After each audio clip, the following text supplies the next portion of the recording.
नमस्कार, business express में आपका स्वागत है। मैं हूं आपके साथ अंकिता और आइए अब खबरें देखते हैं विस्तार से। भारतीय रिजर्व बैंक ने बैंक धोखाधड़ी रोकने के लिए एक अहम फैसला लिया है। आरबीआई ने 1 जनवरी 2021 से चेक के लिए पॉजिटिव पे सिस्टम शुरू करने की बात कही है। आइए इसके बारे में विस्तार से जानते हैं। पॉजिटिव पे सिस्टम के तहत 50,000 रुपए से अधिक भुगतान वाले चेक के लिए महत्वपूर्ण ब्यौरे के बारे में दोबारा से पुष्टि करने की जरूरत होगी। इस सिस्टम में चेक जारी करने वाले को SMS, mobile app, internet banking या एटीएम जैसे इलेक्ट्रॉनिक माध्यम से चेक के बारे में कुछ न्यूनतम ब्यौरा देना होगा। इसमें तारीख, लाभार्थी के नाम, प्राप्तकर्ता और राशि के बारे में जानकारी देनी होगी। इस ब्यौरे का चेक के भुगतान के लिए प्रस्तुत करने से पहले मिलान किया जाएगा। अगर कोई विसंगति पाई जाती है तो उसकी जानकारी भुगतानकर्ता बैंक और प्रस्तुत करने वाले बैंक को दे दी जाएगी। इसे दुरुस्त करने के लिए कदम उठाए जाएंगे। सोमवार को कारोबार के पहले दिन अच्छे ग्लोबल संकेतों के चलते घरेलू बाजार बढ़त के साथ खुला है। बीएसई 366 अंक ऊपर 37,756 पर और निफ्टी 90 अंक ऊपर 11,140 के स्तर पर खुला। बाजार में ऑटो और बैंकिंग शेयरों में शानदार तेजी है। इसमें टाटा मोटर्स का शेयर 3% और एक्सिस बैंक का शेयर 2% ऊपर कारोबार कर रहा है। निफ्टी में बजाज फाइनेंस और अदानी पोर्ट के शेयरों में 3% से ज्यादा की बढ़त है। सरकारी तेल कंपनियों ने आज लगातार चौथे दिन डीजल के ग्राहकों को बड़ी राहत दी है। आज डीजल के दाम 9 से 10 पैसे तक घट गए हैं। पेट्रोल के दाम में आज भी कोई बदलाव नहीं किया गया है। पेट्रोल के दाम पिछले 6 दिनों से स्थिर चल रहे हैं। आज राजधानी दिल्ली में पेट्रोल 81 रुपए 6 पैसे और डीजल 70 रुपए 71 पैसे प्रति लीटर बिक रहा है। इससे पहले रविवार को भी डीजल के दाम में 14 से 16 पैसे तक की कटौती की गई थी। वित्त मंत्रालय मौजूदा वित्त वर्ष की तीसरी तिमाही में सार्वजनिक क्षेत्र के बैंकों को 20,000 करोड़ रुपए का पूंजी समर्थन दे सकता है। दरअसल सरकार ने कोरोना महामारी से मुकाबले के लिए संसद से कुल 2,35,000 करोड़ रुपए के अतिरिक्त खर्च की मंजूरी मांगी है। इसके मद्देनजर हाल ही में समाप्त संसद सत्र में 2020-21 के लिए अनुदान की अनुपूरक मांग के पहले चरण के तहत सरकारी बैंकों को 20,000 करोड़ रुपए की मदद की मंजूरी मिली है।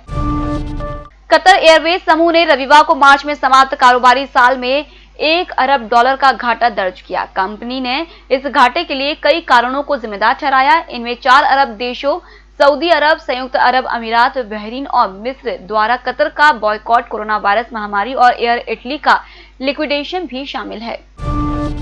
देश में क्रूड स्टील का उत्पादन अगस्त 2020 में 4% से ज्यादा घटकर 84 लाख टन रह गया। यह बात वैश्विक उद्योग संघ वर्ल्ड स्टील एसोसिएशन ने एक ताजा रिपोर्ट में कही। पिछले साल की समान अवधि में देश में 88 लाख टन क्रूड स्टील का उत्पादन हुआ था। रिपोर्ट के मुताबिक हालांकि वैश्विक स्टील उत्पादन में सुधार दिखना शुरू हो गया है।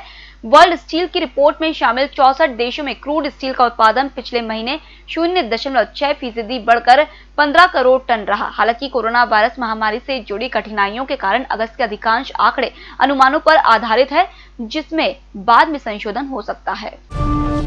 कोरोना वायरस महामारी का देश के प्रमुख बंदरगाहों के परफॉर्मेंस पर भी बेहद बुरा असर पड़ा है। इंडियन पोर्ट्स एसोसिएशन के आंकड़ों के मुताबिक कंटेनर कार्गो की ढुलाई अप्रैल से अगस्त के बीच करीब 25% घट गई है। टीईयू के हिसाब से प्रमुख 12 बंदरगाहों पर कंटेनर कार्गो की ढुलाई इस दौरान 25% घटकर 32 लाख यूनिट रह गई।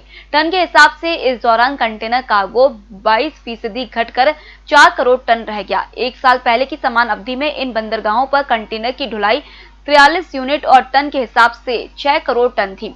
आईपीए इन 12 बंदरगाहों का संचालन करता है और उनके आंकड़े रखता है।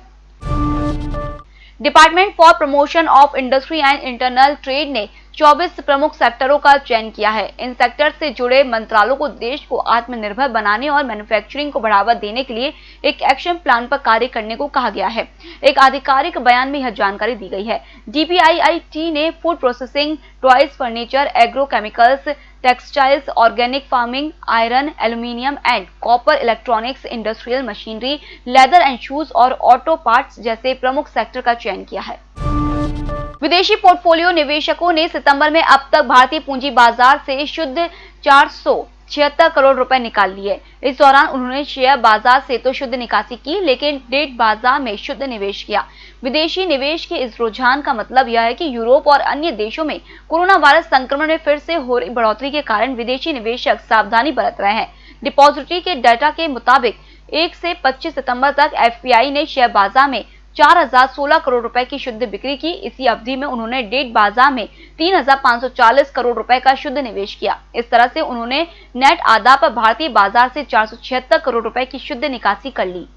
फिलहाल इस बुलेटिन में इतना ही। आप बने रहिए EMS टीवी के साथ। नमस्कार।